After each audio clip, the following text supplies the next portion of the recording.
ఈ వేదిక మీద నుండి దేవుడు గుడిలో ఉండాలి, భక్తి గుండెల్లో ఉండాలి.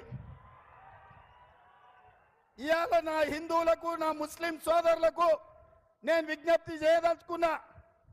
ఇవాళ ఈ రాష్ట్రంలో బీజేపీ పెట్టబోయే మత చిచ్చు ఉచ్చులో పడొద్దు. మన అందరం సోదరులం, మనందరం మన రాష్ట్రాన్ని కాపాడుకుందాం. మన రాష్ట్రంలో శాంతి భద్రతలను రక్షించుకునే బాధ్యత మనది. ఇవాళ రెచ్చగొట్టే ప్రకటన చేసిన పార్లమెంటు సభ్యురాలి మీద తక్షణమే ఎన్నికల అధికారులు క్రిమినల్ కేసులు పెట్టాలి, అరెస్టు చేయాలి. మతాన్ని అడ్డం పెట్టుకొని ఎన్నికల్లో ఓట్లు అడిగి ప్రజల్ని రెచ్చగొట్టడం తీవ్రమైన నేరం.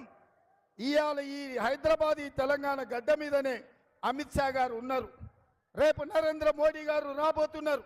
నేను అడుగుతున్న అమిత్ షా, నరేంద్ర మోడీని, మీ పార్లమెంట్ సభ్యురాలు, మీ పార్టీ నాయకురాలు 15 సెకండ్ల సమయం ఇస్తే ఈ దేశంలో కోట్లాది మంది ప్రజల్ని